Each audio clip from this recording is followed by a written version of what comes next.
Back What's again. up? I like this new Man, studio. It's You pretty like cool. it? I like it. We're Yeah, Yeah. kind of up close and personal though.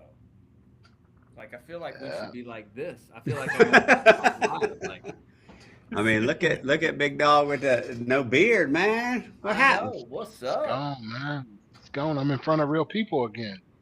Man, looking good. I like it. I cut it off. I I need to go like get it. my sweatshirt on so I can be like y'all. I feel Well, ain't that? angelic. Like it's like a Yeah, almost like a glow is coming off. exactly. You looking good, man. I'm proud. Yeah. I think you look good. All right, boys. We just went through a big weekend, right? Yeah. So Mother's What Day. happened? Oh, So that. yeah. Yeah. Eric, us. Mother's Day. What was that? What was that? Yeah, he said mother. What was that? What? No, I think it's a good one. And in fact, Eric, you had brought this up a couple weeks ago. Mhm. And we apologize. I apologize. It's part of it's my fault because I was out flying and flying the friendly skies, so we missed the last couple weeks. But this was a great topic to come in and talk about. You know, Yeah. so the topic that the way I put it down is behind every let me see behind every dad is an extraordinary woman. You know, so that's very true. But let's even expand on that. It's behind every son is an extraordinary woman. Behind Okay. every father, hopefully you're raising some extraordinary daughters and all that. So that's kind of the topic of tonight. So y'all expand on it. What do you think? Yeah, I think that's we're gonna get ourselves in trouble tonight. No, I mean I think it's from the dad perspective. I think we're the protection mode. We fight the battles. We wear that armor. But I think the importance of having whether you just said it, whether it's your mom, whether it's your spouse, whether it's your kids, like whoever it is, they've got to hold down a whole lot of that. They're basically holding down the kids, and they're having to hold down us fragile beings known as known as men. So, um, yeah, I mean, I think it's not an easy job. I said it last night or the night before last that being a mom is the hardest job on the planet. I think I don't know if it's a book or what it was, like 77 hats that a mom wears. Mm. Like it's tough, and so I think the Mother's Day is very very fitting. But one of those jobs is dealing with a son or dealing with the daughter or dealing with a man like us. So I think that it's probably something that goes for a lot of men goes very much it's not mentioned, it's not thanked, it's not appreciated enough. I know you guys both do it because I've heard you, Devo as well. But I want to thank my wife for this, and you can see it in celebrities or athletes when they have a acceptance speech. It's like, hey, I want to thank this is my right hand, this is my right leg, this is my rib, this is my and they make sure that they mention that. And I think Yeah. that's hugely important to any man's success is the women in their life. For me, it's business wise. It's like they all keep me within this guardrails of that. But my mom and spouses. So that's what I gotta say. It's not an easy job and often not appreciated, I think, from us as men like it should be. Yeah. You got that right. I will definitely agree and co-sign on the lack of appreciation. And I think that just comes with sometimes when you're going in different directions, trying to hold it down. Sometimes you just forget. It's just those little times when you're just in different directions. I'm speaking more so with wife who's mom. We just pitted in different directions sometimes that you don't just stop and say, "Hey, man, I really appreciate you. I Yeah. value you." I had a moment with Erin today where I just sat and reminded her of some things that she was asked to do over her 10-year career at A&T. And I just reminded her, I said, you led some difficult things in your past, whether they were hires, whether they were, taking on different operations in the interim until someone else was brought on. I just told her, I said, you just were a Swiss Army knife, and you have to rest on those things in a new season that you will be in, and just reminding her of just how valuable she is, the skills that she has. And it was funny that um, she had said, "You were thinking all that about me?"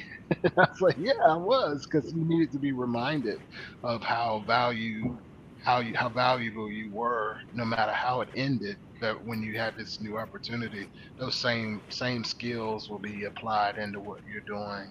And I just was really super proud of her, and I just wanted her to know that. Yeah. Devo, we're talking women. We're talking to women tonight. We're talking moms. You know, we just had Mother's Day. We're talking moms. We're talking wives. We're talking sisters, if you have one. We're talking daughters, which you have a lot. So what's your thought? What's your thought on it? Man, it's funny. I was reading over the notes and just kind of reflecting. Um, this is a huge week. One is Mother's Day, and just trying to let my mom know that it's Mother's Day. It's surreal. Like my mom has dementia, so those kind of thoughts are kind of fleeting now. Um, every day is Mother's Day, Yeah. and so I'm in awe when it comes to her, just knowing the fact that she's just always has this permanent smile on her face and just in such a happy mood. Yeah. And so, like, I try to remember that, like, when I get down or when I get upset because I have to do this or this is going on at work and yada, yada, yada. It's just kind of refreshing to Yeah. know, in spite of sometimes you just gotta smile. You gotta fake it till you make it. You know what I'm saying? We say that all the time, but she's kind of living that through. So I enjoy that, and just giving homage to my wife, man. She is just that calm. You Yeah. know, my oldest is getting ready to go to grad school, and so we're talking finances. And I guess anyone in the household who decides that we're gonna have this financial conversation, somehow it usually ends up in either swear words or a lot of arguing or whatever. And so it's my wife was just trying to interject and just trying to, just be that peacemaker and be like, well, I see that, but do you see this? Or, yeah, he did say that, but yeah, and just kind of go back and forth and just trying to make sure that there's peace in the house. Our kids come home now and they don't stay home very long. So like you want to make sure that all those days are peaceful, man. You know, publicly, I just want to say that I think I love my wife. Not think I love my wife more now than I ever have, and it's because she ain't even here, and and it's just because she's just that, like Eric just said, that utility player. It don't matter if you need them to go back clean up, if you need them to go be lead off, or if they bringing up their rear because they're in a slump. They still gonna grab the bat and go get you a base hit, right? And so that's what those wives do. And it's just been crazy around here, in spite of the holiday. Thank you, Hallmark. We still just trying to push forward. Middle child getting ready to go to Spain on tomorrow, and so like she's trying to get all those things, and she called the train station, and I got this bill for $51, and my wife stepped up and she was like, "I got it. I'll take care of it." And I brought it up tonight at dinner, trying to make a joke, and my wife is like, "Too soon, too soon." And so it's just like it's paid, Devo. It's paid. yeah, right. She wanted to rest assured, but yeah, I love the women in my life, man. Good, bad, and ugly. I wouldn't want to do life without them. So I definitely appreciate them. Yeah, well, big weekend this last weekend for the Curran family. Have some end of an era. We got 3 kids in and out of college, so there you go. Woo! So So yeah, Laney And graduated. he's still smiling, ladies and Yeah, gentlemen. that's right. So I'm smiling because we got 3 kids out of college. A little change coming in there a little bit. It's a bigger Yeah, smile right now. it was a great weekend. So everybody came in. Megan came in. She was here for actually Megan was here for a couple weeks, taking a break from medical school. She was here studying, but which was good. Her and Tisha went on a little trip, which was good because they hadn't had the opportunity to do that in a long time. But then we had graduation. Megan went Friday night. She couldn't stay. One of her best friends was getting married Saturday from growing up, so she went to that. But and then Braden and Riley came in for the graduation. So it was a great weekend. Um, so yeah, so it was nice.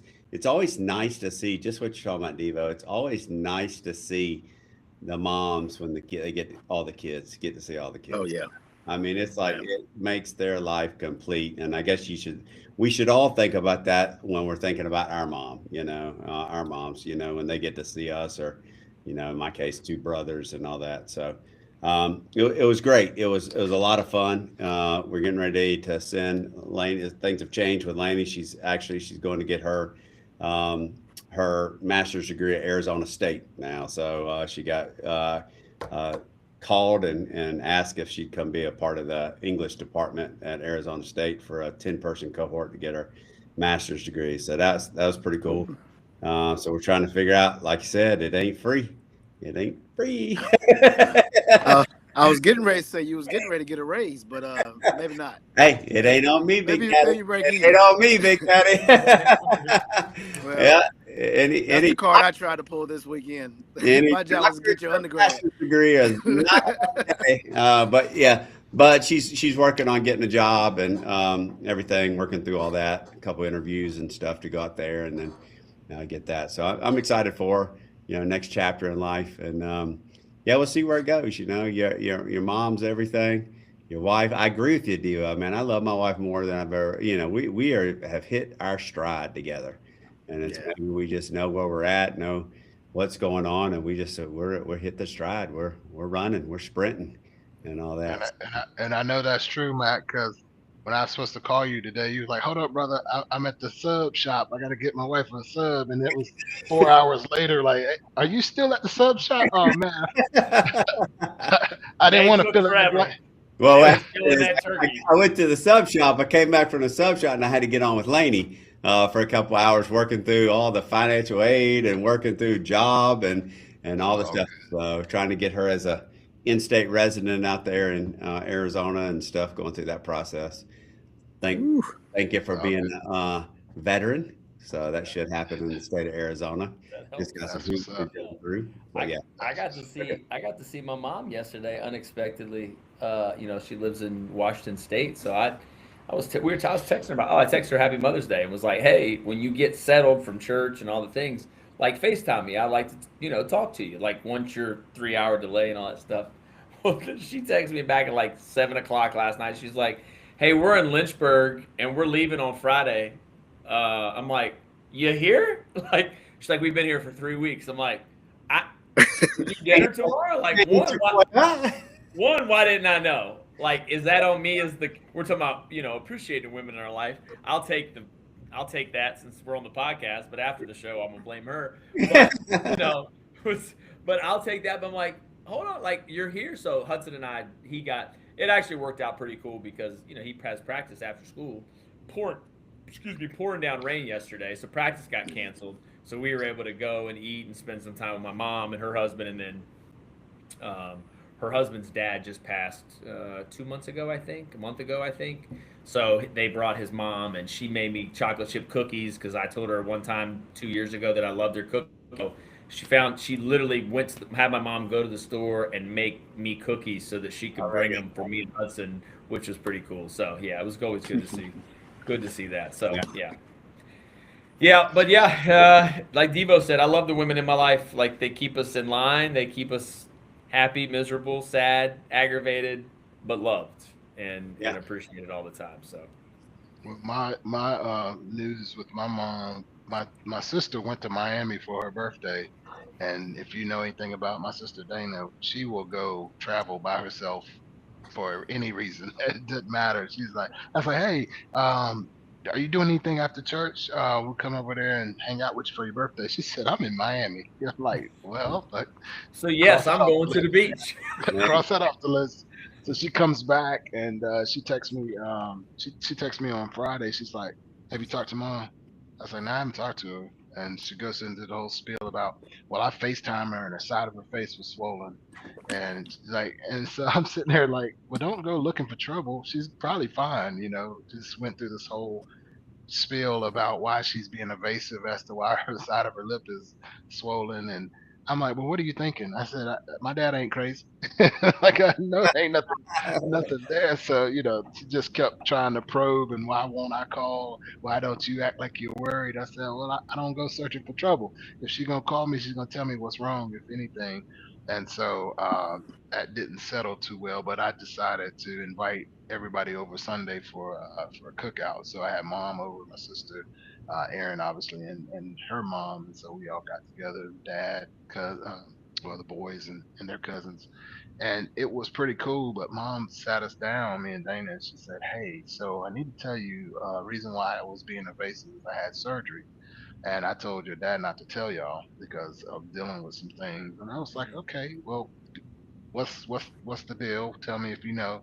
She said, well, I don't know, but I'm going to find out, and once I find out, I'll let you know. So Dana was right, probing because I had surgery, and I what she said, she stopped breathing, so they had to put a thing in her mouth, and they burned her lip, and Yeah. that's where that's how she got swollen. And so today we were at the band competition, and she texted me and she said she met with the radiologist and she was cancer free. So I said, hey, praise the Lord, you know. And I just reminded her, I said, you know, because when she was over at the house Sunday, I said, look, you know, Lord is still in the healing business. Whether you're 76 or whether you're 7, it doesn't matter. He's still healing. And so that was pretty cool to get that confirmation. We had that moment yesterday or Sunday of just what I felt. It was not braggadocious, but when you're bragging on the Lord, it kind of can be braggadocious because you know what He's capable of doing in all situations. And so that was pretty cool to get that text today. Because you know, obviously, I try not to think negative when things happen or get results and stuff, and we're still waiting on something with what Aaron is dealing with health wise. But I already know that God is a healer. He's on time, and he'll work that out as well for the women in my life. Yeah. Hey, so I want to touch on this. Amy asked a question here. I think it's a good question. Kind of transition to what we had on the sheet is what is one gift, skill, or advice that your mom gave you growing up? G's and G's don't mix. That is What yeah, is that's it? the best. G's and G's. When I was a freshman at App in the summer of '93, my mom never talks about this, but she said girls and grades don't mix. She kept it real simple, but she said G's and G's don't mix. I didn't know what she was talking about. She was like, you know, girls and grades don't mix, man. You got a golden opportunity to get out of Stoneville and make the best out of it. Now, Devon knows that I didn't listen to that at all. Threw that out with the bathwater, No, but I, you just wanted to prove her theory right. That's what you wanted well, to do. it wasn't that. The theory was busted because I busted that theory that summer. But but it was my dad. My dad was the one who actually had more of the influence on little isms and stuff because we were you remember East Hall, Devo. So I was staying at East in the summer of '93, and we take everything out, clothes, all that good stuff. And mind you, PK, very sheltered life growing up, but thankful now. But back then, it was like I'm just ready to go. Robin was already at Carolina having the time of her life, and so I wanted a little bit of that too. And so my dad, when we got finished, he said, son, he said, I just want you to know one thing. I was like, okay. He said, if you lose that scholarship, you're gonna have to come home or you're gonna have to go to the military. Those are your two choices. And he said, and you can do whatever you want while you're here because this is the best time of your life. But if you lose that scholarship, there is no plan B for us helping you out. So um, you think about that, home or military. And so I looked at him tongue in cheek. I said, Dad, I can do anything. He said, "Boy, you better get out of my face," because I was like, "Well, shoot, if that's all I got to do to keep my scholarship is whatever I want to do, Yeah. then I'm gonna be all right, you know." And so, but yeah, mom, that was the one thing she said. I laugh to this day. It didn't work, but I was grateful that she was at least thinking about that part of transition away from the house. Yeah. Mm. Who's next? Anyone? DK wife advice. Devo, go ahead, because I'm gonna figure out which ones are readily available for this show. um, I just think about my mom. She always would say, make sure that you give back or give to others or put others before you put yourself. Yeah. Just growing up, I was real selfish. I mean, I grew up as the only child. So it was just me, and I just had a bunch of selfish tendencies. And my mom would like get up on Saturdays and go to the yard sales and buy everything for like some of my cousins who maybe didn't have this or have that, and then just give them away. And I'd be like, "You gonna give it to them? Why don't you sell it to them? Yeah. Discounted rate, because I'm always trying to hustle, trying to make a dime out of 15 cent, you know what I'm saying? Out of 5 cent. And so, just trying to put other people first. And now that I get older, I see that, and I see how important it is just to kind of to share. Like I was telling, my daughter that, your network is your net worth, and that none of us get to where we are by ourselves. And regardless how smart you think you are or how smart you think you aren't, we have to rely on others just to attain different venues or different places where we want to be. And so we have to constantly put other people before we put ourselves. And this world teaches us to be very, very, very just selfish. Yeah. And so my mom kind of opened my eyes and kind of hit me to that, and I tried to live that out, but it didn't kick in until I turned about 40, 45, but nevertheless it's starting to hit. Yeah. My mom, it wasn't something my mom said, it was just my mom and I butted heads, being the oldest, and my mom and how she was raised and how I was raised. But one of the things that my mom always did was she was a great pastor's wife. Like, she always made sure that, my dad's hopes and dreams she was able to complement those. And she taught the selflessness as well. And I'm with Devo. Like, I can be selfish. I wasn't the only child, but I was the only child. So I was the oldest, and, being very, a selfish teenager, or, we've all been athletes, and, being that in the spotlight and all those things. And then you come home and you get knocked down real quick when, it's time to clean the bathroom, and you're in there like, shoot, I would just scored whatever last night. Now I'm cleaning the toilet. Yeah. But my mom always made sure that everything was done properly and very selfless.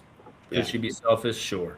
I mean, that comes with that generation, that comes with those things. But that's the one thing I remember, is things were always done the way they were supposed to. Even if it killed her when she got home, she made sure that it was done. So, not maybe one thing she said. I'll tell you guys after the show what some of the things I remember. But that's one thing I remember of her being, just making sure everybody had their place. So.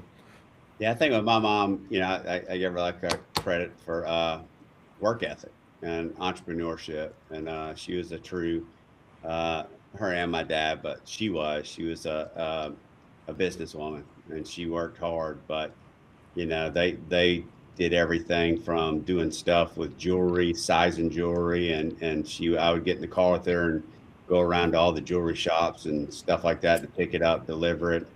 That was when I was really young, and then they ended up owning executive suites and stuff like that. And she was typing stuff out and doing secretarial work and doing all that stuff. So that was a pretty good business. That my parents did that a lot.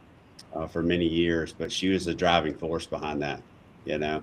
Um, and just the things that she did. I mean, I look at myself as kind of that entrepreneurial mindset and all that. And I think I get that from her and my dad, you know, they went after it and all that. So that's one thing that I always appreciate from them. And she was always present, you know, when I was growing up at the baseball field, you know, Yeah. always there, always at the baseball field, at football games, you know, big fan and everything like that. So that was always a big deal for our family. One of the things going with that, just to add some comedic relief, my mom's dad was a football coach for X number of years. Played Canadian professional football. My mom cheered. My grandfather coached. My dad played. We all played. My mom, I think, still thinks that baseball's paid with a football bat. Like she doesn't. She is a fan, but she never grasped like what was going on. Yeah. But always very much there, always present. And you know, obviously my dad coached us, but my mom was always there present. She wasn't doing her own thing. She lived, breathed, ate the ball field just like we did, but very, very present for sure. Yeah. Didn't know about the game, but she was present. It's about being present, right? Present. That's it. Look, Braden ended up playing soccer. Megan ended up playing soccer. All my dad's grandkids played soccer, and they didn't know a thing about soccer. And we actually got into a conversation one time, and I'm like, he's like, I don't understand the game, you know? And I was like, it don't matter if you understand the game. It's a matter if you're present and all that. Present. So that's really what it's about. And when they walk off the field, you can say, hey, you did a good job. You hustled. Or you get on them and say, why are you so lazy? You know, why aren't you hustling and all that? But all right. So next thing, let's take that same thing. Like, what's one thing that your wife has done? Or even in this case, Josh, even talking, somebody put the question, why is it important to get for a separated family to give credit to the other spouse or the ex, you know? So, but, you know, what's something that, you know, your wives have done that have really made a difference in your thought process and something you really appreciate them? And if you want me to start, I can start on this one real quick. I don't mind taking this off because this happened just this week. So I know she's in the other room. She might hear me, but it's okay. So yeah, I know I told you about the situation where she had a transition, and for that first couple of weeks after that had happened, our church has announced that they were wanting us to consider around Easter a gift for the church, sacrificial gift for the church. And prior to that, it was announced prior to Easter and prior to her job transition. So we were gung-ho talking about, hey, how we're going to support our church and what we were going to do and things like that. But we never really talked about a dollar amount or anything. So as things would transpire, she would have the transition. Then the announcement came up to remind us, and so the day we had the Easter presentation, I had already filled out the amount, had it at the church. Bucket comes by, put it in. She said, "Hey, was that the gift we were gonna do?" I said, "Yeah." She said, "Well, how much was it?" And I told her, and she was like, "Well, you didn't ask me what we were gonna give. Like, how did you know that that's what we were praying for or whatever?" And I didn't think anything of it. I just was like, it's in the bucket. Like, it's in the bucket. Mother, chuck it. Two tears in the bucket. Two tears in the bucket. Two tears in the bucket. And so, but, okay, so then, time go on and nothing said until this weekend, Saturday. It's kind of crazy because I'm sitting here like, she gonna come in and be like, I know you ain't telling that story. I asked her to go get cards for my mom, her mom, and so the boys could give her cards and stuff. So she went to the store, got the cards and everything. But then she had something. Wait a minute, hold up. You asked her to go get a card for herself? For the boys, like for the boys, yeah. But for her. But that they could give to her. Yes, I did. Okay. I just want to make sure I heard that part right. I'm a Devo. Hold on. It wasn't Sunday. He just Let's go. It was Mother's Day. I need is you to what hit it a is. hard pause on that one. Yeah, man. Hold on. Yeah, You said man. nothing was said after we're in the bucket. There was a lot that was said. It just wasn't said out loud. You either want me to finish the story or you don't. Yes, sir, we do. It's up to you. That's up to you. So yeah, so I get the cards in the table. She left to go do something, and so I brought the boys. And I said, "Hey, I try to fill this out real quick. Put a note for your mom. Put a note." And then I finished it up with some other stuff, and then I had money that I put in the different cards and stuff. And then she came back home. She said, "Hey, where's the card that that I had for you for my mom?" And I was like, "I didn't know that there was a distinction between the cards. I just picked one, and it's like I put thought into these cards. Like you sent me out to go get them. I put the thought. This I was like, oh Lord." So, long story short, she brought up the gift from a month ago, and like tied it to this situation. So we're sitting there, and I'm like, I don't know what to say. I don't know what you want me to say. Like I was sitting there, but it was almost like Wheel of Fortune wheels spinning, like trying to come up with something. Like, okay, I can't get out of this, so I got to figure out what am I supposed to say. Um, get through it. Thank God we get through it. But then I had this gift coming in that she really really wanted, and it came in that morning. And so I was sitting here that the Sunday morning was like all of Saturday night I'm getting reamed in the butt, and I got this gift coming, and she don't even know it, and I wanted to be like, I bought you this, Yeah. and you could get mad with me. Something happened a month ago. Like I mean, I tried to, but Matt, the long story short of it, all of that is that she keeps me in check so that my selfish and inconsistent meter can be in check. Like Yeah. I think I have at times grown comfortable in the 20 years that we've been together that there are times when it's like it's not even intentional. It's just a level of comfort that I've enjoyed Yeah. that I just don't think through things. And she reminds me of stuff. And the whole thing when we're talking about iron sharpens iron, that we talk about it for men, it's Yeah. more palatable when it's iron sharpening iron from the husband and the wife perspective Yeah. because it's easy for y'all to get on my butt and be like, okay, Eve, man, you got to get your stuff together. But it's the dismount is stuck when it's Yeah. her sharpening my iron because I'm sitting here like, man, old E would have ran out the room and left for 2 days and came back and was like, I'm retreat. I'm not engaging. I'm not getting in the fight. I'm just not doing that because that's what I did in these old relationships with people that I didn't care about. I just didn't. I didn't do that. But this one was like I had to sit in it. I had to sit in it and get my mail read, and it was tough. That it was tough because she was spot on. She's Yeah. spot on, just bringing stuff up. It was like, I don't know why I didn't think about this. I didn't think this through. I even asked. I said, if I had waited like 20 minutes till you got back home, we would not be having this conversation. She said, probably not. And just then, I said, well, I'm glad you didn't come 20 minutes earlier because I'm glad we're having this conversation. Yeah. It's just, That's right. All right. yeah. Next. Yeah. Who's next? Who's next? Go ahead, Matt. Well, I think, if you go back and you look at Tisha, if I think about me and her, is that, I went from the military to working a contract job to working air medical to being a pilot for Penske. We've lived our whole life with me being gone. I'm always gone.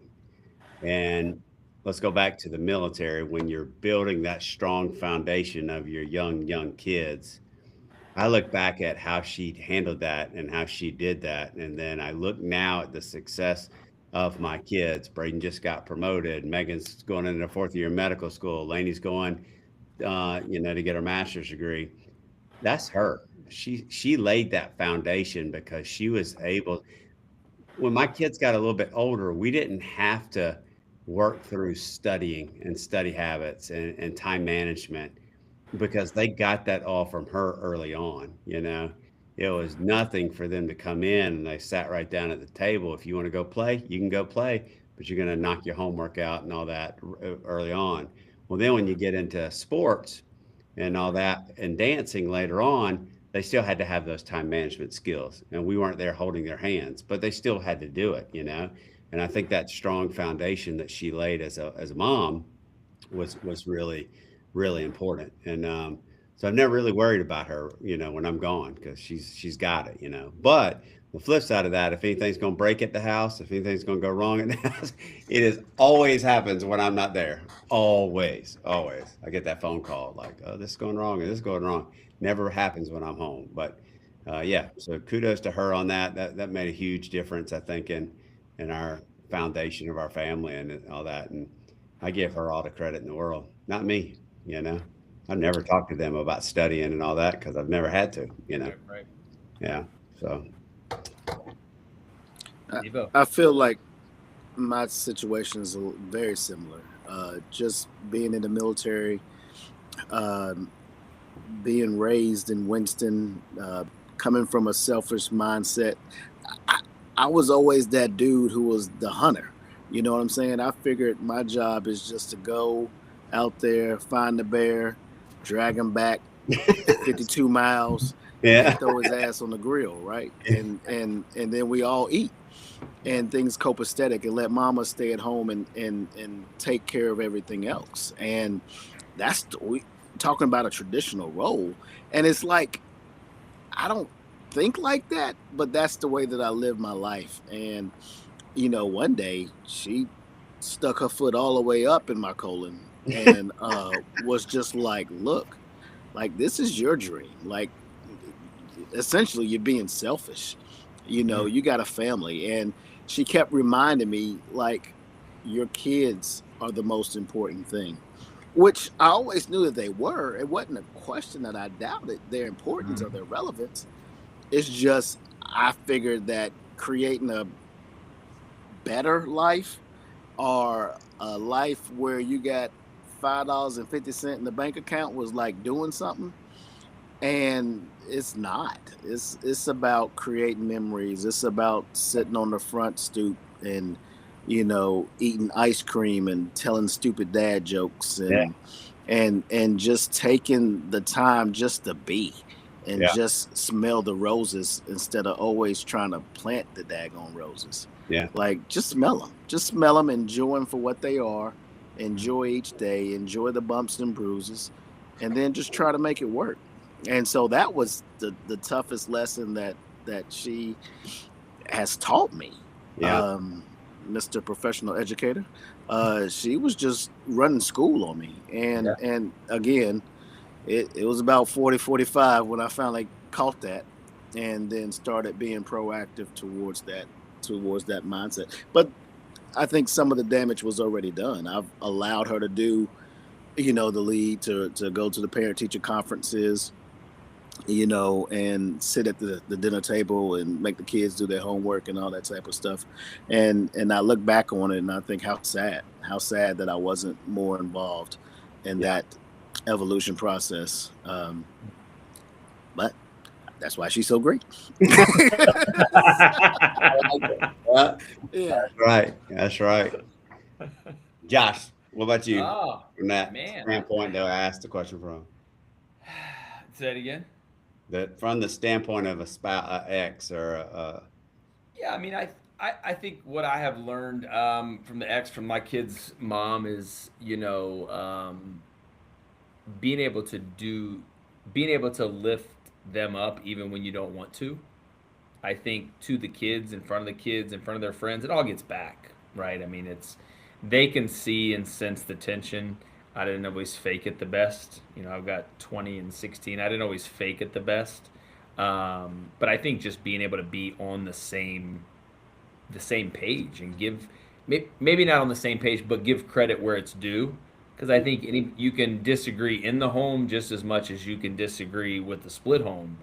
But giving credit where it's due, that would be the advice that I would go back and tell myself, you know, geez, how long ago was it? 14 years ago, 13 years ago, is give credit when it's due.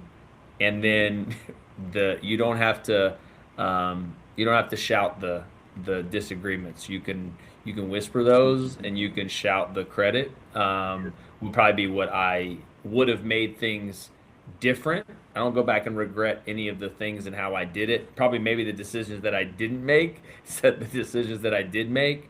But it's the whole thing with kids too. Like, you shout praise and whisper criticism. That would be what I would say on my piece of it. What I Yeah. would go back here to differently, or what I share with friends that are going through it or have been through it. It's huge. The kids see it. The kids pick up on it. The older they get, they're gonna be like, "Man, you were really bad to my mom," or "You were really mean to my dad," or because then it's this circle that just doesn't stop. And if you start it, you're not getting off that wheel. Yeah. So Yeah. I get that. All right, so let's transition to the kids, right? And Ricky asked a great question. Why is it important for a man to be involved in their child's lives? So Mm. I think this is a good one, and how have we? How have you? I think you said it. Showing Yeah. up, showing up. I mean, I think just being present, being present. I think even before that, I think as men, I think it's so essential that one, we have to recognize that this is God's gift that He gave us.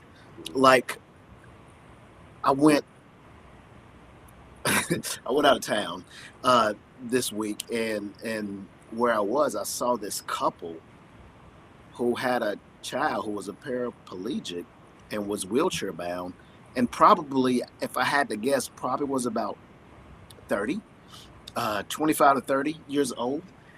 Mm. And so I find myself in my ripe old age asking, like, why not me, God? Like, why didn't you allow me to be put in that situation? And the only thing I can come up with is I couldn't have handled it. Like the good book said, God doesn't give us more than we can handle. So each one of our kids are a gift to us that God did not have to give us, and God could have created another life for them, or different abilities, or different things. And I think about that like all the time now.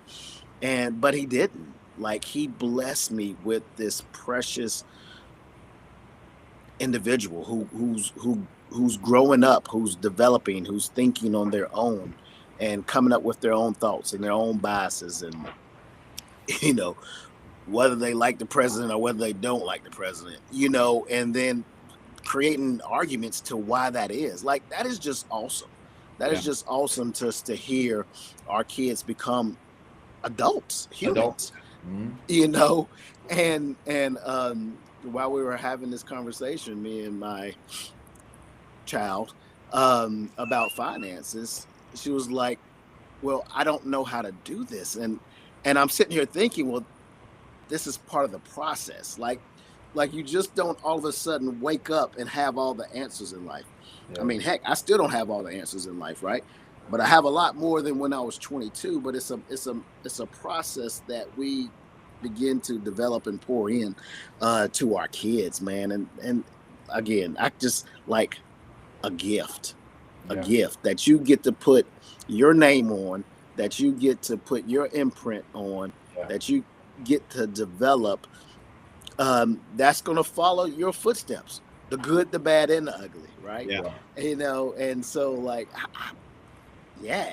it's such a great ride. Such a great ride. True.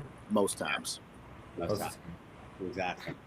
And so I think that's it, and the topic is, which leaves you out, Eric, but is your daughters, unfortunately, but we can talk about it just holistically as kids, is, what how can you be involved? And I think one of the things that I appreciate about me and Tisha, and over time, is that we're different parents. We have different personalities. We bring different roles into our parenting.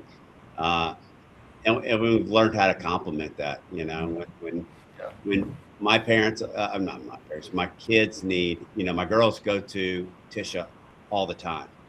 I've said this before, but when my phone rings from my daughters, I better pick up and answer, because they're not just going to call me a lot of times just unless something's going on, unless something's going on. But it's important that we understand that we bring different things to the table. You know, I am the counselor to my kids, and a lot of times, you know, I bring a different, calmer perspective, you know, to it, the situation where, you know, that's important, because to understand the personalities of your kids, because your kids are all different personalities, Yeah. you know, and they all need to be parented differently and all that. And I find it funny, Devo, it's like I am literally going through what you're going through, talking finances and all this, and yeah, it's different. It's different. They don't understand. They need to really revisit how they teach our kids finance and stuff like that in schools and everything. So, because it's foreign to a lot of them, for sure. Well, and speaking of that, you know, I've gone back and I was like, man, I should have opened up more with the checkbook and shown him things. I mean, I've shown him little things, but I don't think I pulled back all the curtains. Yeah. And then now, like, life is smacking her in the face, and it's getting real. And so, like, they never had to see everything. Oh, you mean not only do you have to have insurance for a car, but you also have to pay property taxes, and then you have to pay a license fee, and like it's like all these types of things. Like, yeah, boo. Like, if you want to drive, it's expensive. Yeah. It's expensive to drive.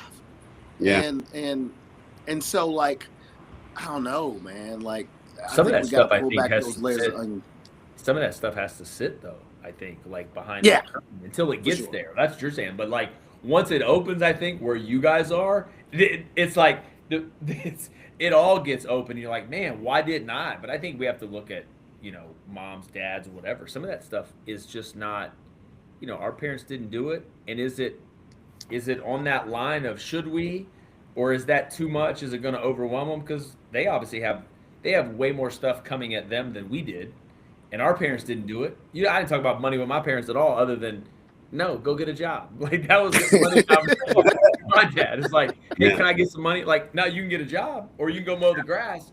But I think our kids have so much coming at them, they don't think about it.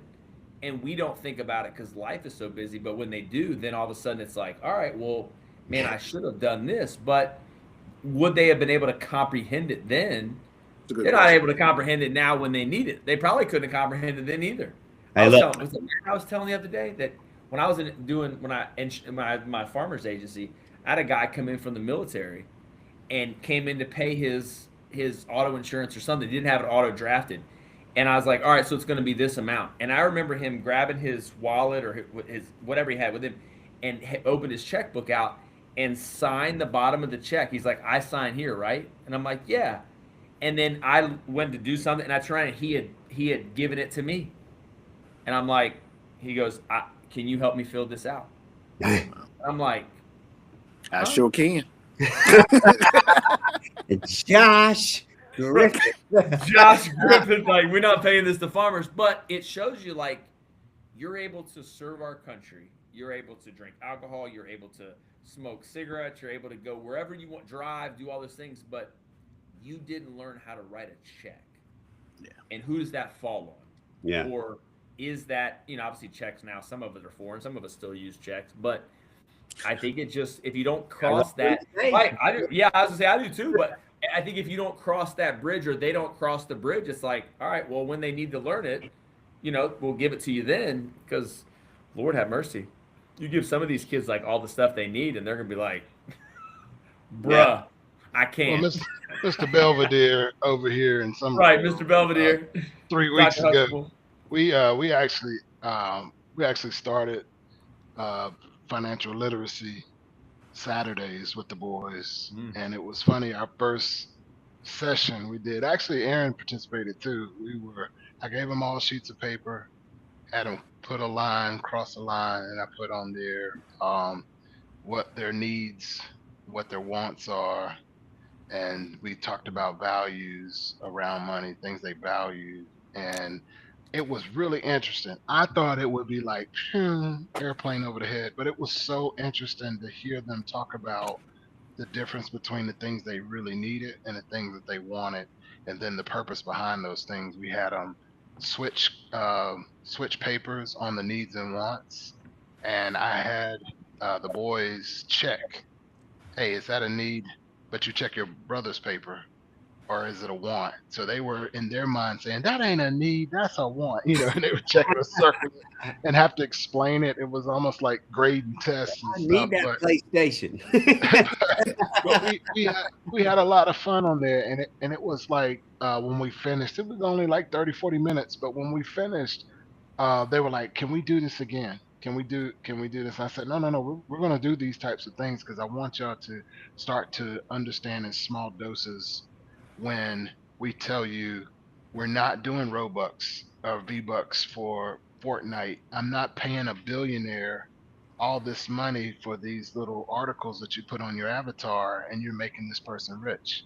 I'm Yeah. not doing that. And they, trying to grasp the concept of, but Dad, you gave us the money. We earned the money for when the grades came out third quarter. They're thinking, well, we earned the money. It's ours, so we can go get V-Bucks or Roblox. And I'm like, no. That's something that I don't value.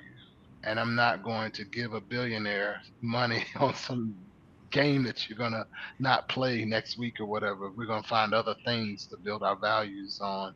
And so it was kind of funny because part of me was like, you know what would it hurt to spend $4 on them getting some avatar shoes and whatever. But I had to hold the line. I was like, I just can't imagine giving this, gamer all this money and that they're never gonna meet this person. And I have a strong, value against, spending all this money on Xbox stuff, but that's just me.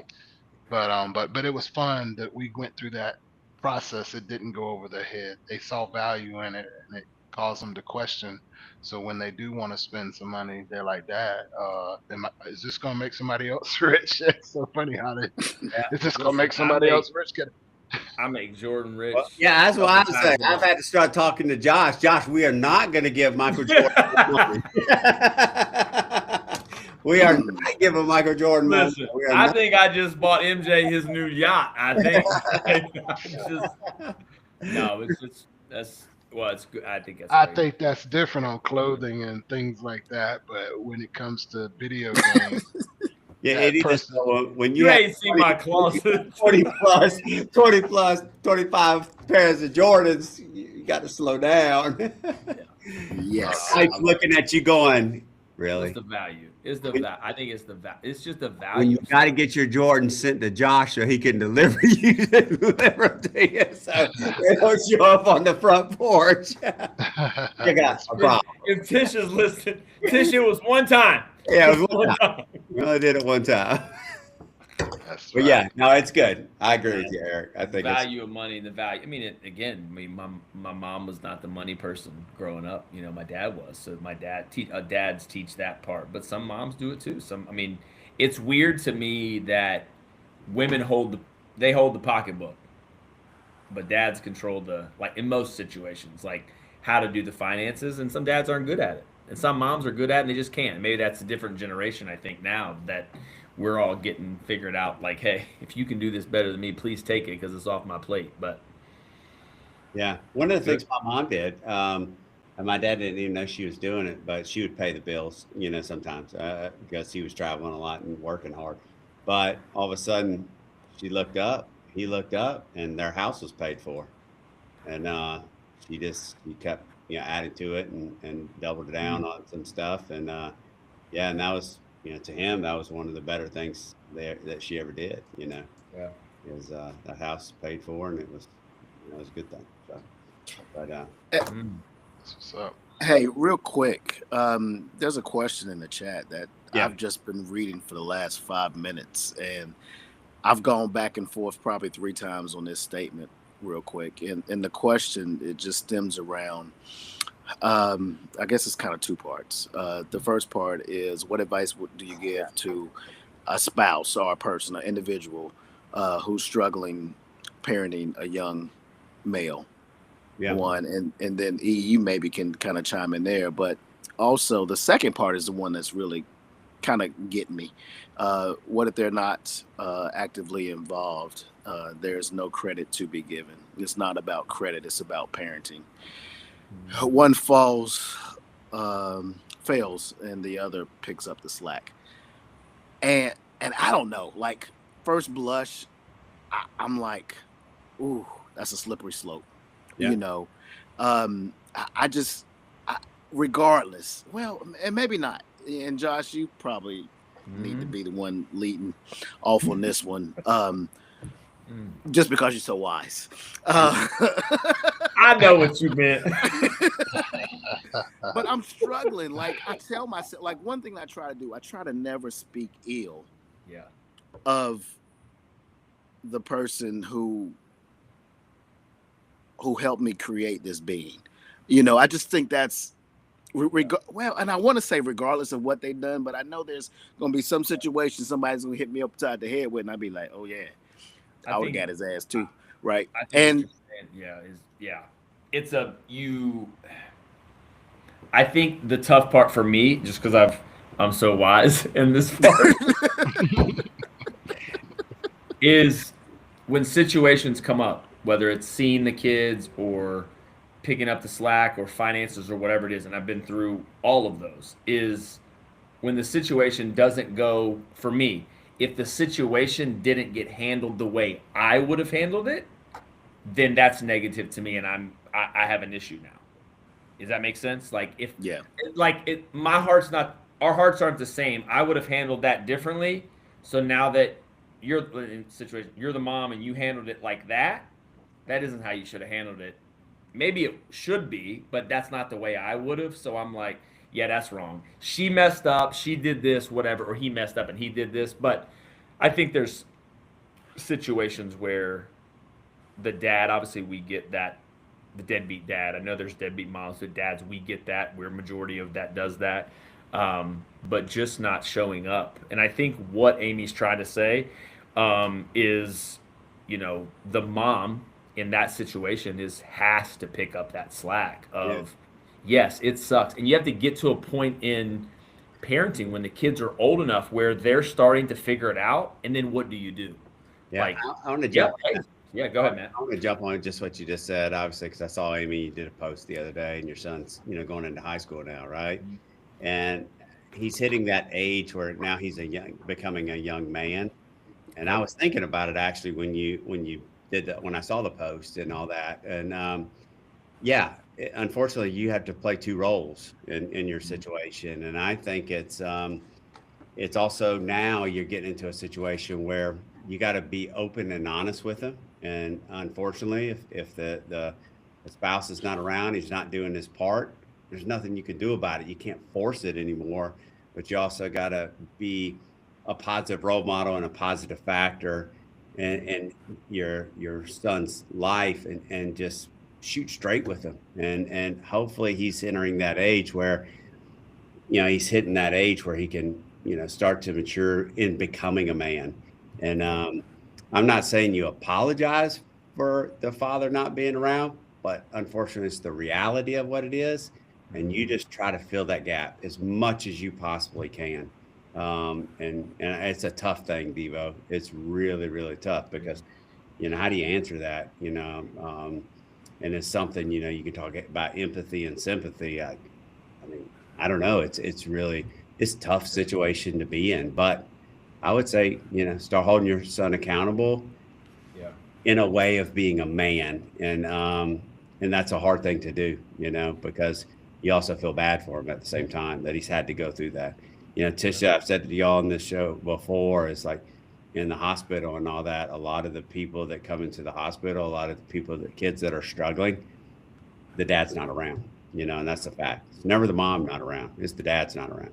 Well, that's not true. It's either neither parent are around or the dad's not Or the around, dad. and so that's hard on a mom. And I think that's where unfortunately, you got to play that hard role sometimes, and hard role, but support role as well, Yeah. and all that, and speak reality. And I don't want to take that. I know we're running out of time, and just seem like the answer to everything is Jesus. But in this case, it is. Yeah. It's a big part of that situation where you can't sometimes figure out why the dad did not want to love the child like you're having to love your child as the sole provider. You're picking up slack on the other things, but there are just certain things that that only Jesus can help you understand in those moments where you feel broken. And it's like I use language like he's a burden bearer, mind regulator. He's a healer of situations where you can come to him, and it's not a genie in the bottle that you rub and hope you get three wishes, but it's like to truly develop a relationship with him where you get really raw. Like, I don't understand. I've come to my end. And when you are weak, that's where shows his strength in all situations.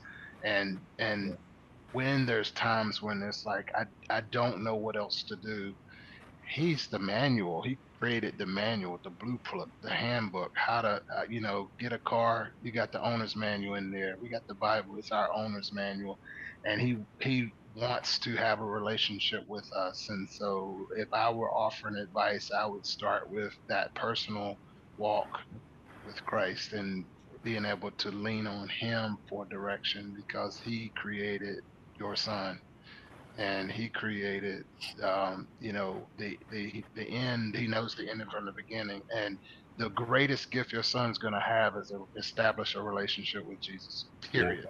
No man will ever replace the relationship, because the part of him that may feel broken, that's when I believe Christ can be the one to mend the broken heart that he may have.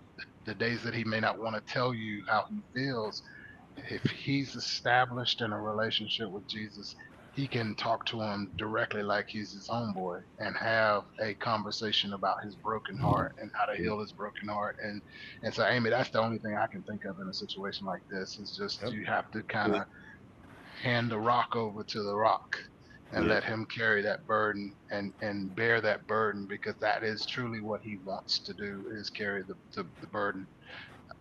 That's all I can think of. I like it. All right, we're over an hour, but I'll say this real quick: is ending the show. The show is about moms, spouses, wives, and daughters. In reality, it's about all of our kids and all that. But here's the point: and you can take this from this show, Amy, too, and all the other. You see how important women are in our lives as a man. There's, women are the foundation of us. Your mom is the foundation of us, of you.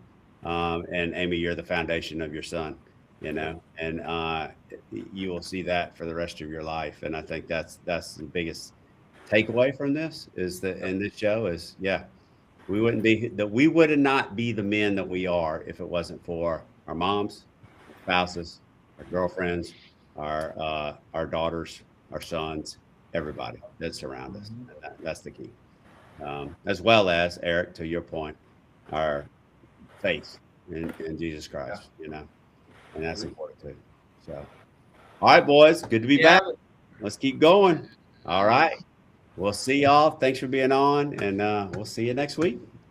Peace. Have a great week. All right.